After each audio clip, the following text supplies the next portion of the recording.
Otorita IKN Nusantara, OIKN, memberi tax holiday lebih panjang hingga 30 tahun ke investor.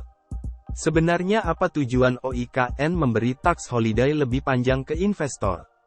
Ya, segala upaya pemerintah dan Otorita IKN Nusantara, OIKN, terus berupaya menarik investor untuk proyek pembangunan IKN Nusantara di Kalimantan Timur, Kaltim.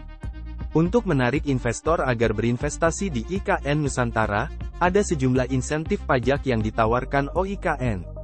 Salah satu insentif pajak bagi investor IKN Nusantara adalah pemberian tax holiday yang bahkan lebih panjang hingga 30 tahun. Menurut Deputi Bidang Pendanaan dan Investasi OIKN, Agung Wicaksosno menyebutkan salah satu bentuk insentif pajak untuk investor di IKN Nusantara adalah penghapusan pajak sementara atau tax holiday. Tax holiday umumnya bisa diberikan jika nilai investasi mencapai 100 miliar rupiah ke atas.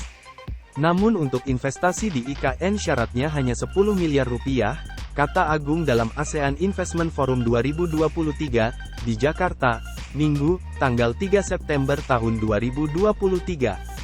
Selain itu, masa berlaku tax holiday untuk investasi di IKN juga jauh lebih panjang yaitu mencapai 30 tahun dari ketentuan tax holiday pada umumnya yang hanya 10 tahun. Selain itu ada potensi pengurangan pajak kalau melakukan investasi di pendidikan atau riset. Pemerintah juga akan menutupi pajak pendapatan bagi investor yang tinggal di Nusantara, ujar Agung seperti dikutip tribunkaltim.co dari kontan.co.id.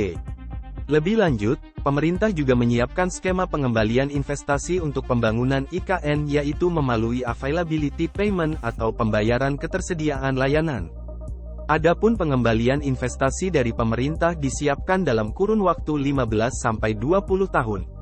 Ia katakan, saat ini terdapat 12 sektor investasi yang terbuka di IKN diantaranya adalah energi baru terbarukan, telekomunikasi, transportasi, perumahan dan infrastruktur komersial. Saat ini ia mencatat sudah ada 270 surat tanda minat investasi atau Letters on Intent, LOI, terkait investasi di IKN. Di mana lebih dari setengah LOI tersebut terdiri dari investor yang berasal dari dalam negeri dan sisanya berasal dari Malaysia, Singapura, Jepang dan Korea. Ia sudah masuk dari 270 itu memang Indonesia lebih dari setengah karena kalau bicara IKN ingin menjadi ekonomi dunia yang paling diutamakan memang harus investor Indonesia, tutup Mia.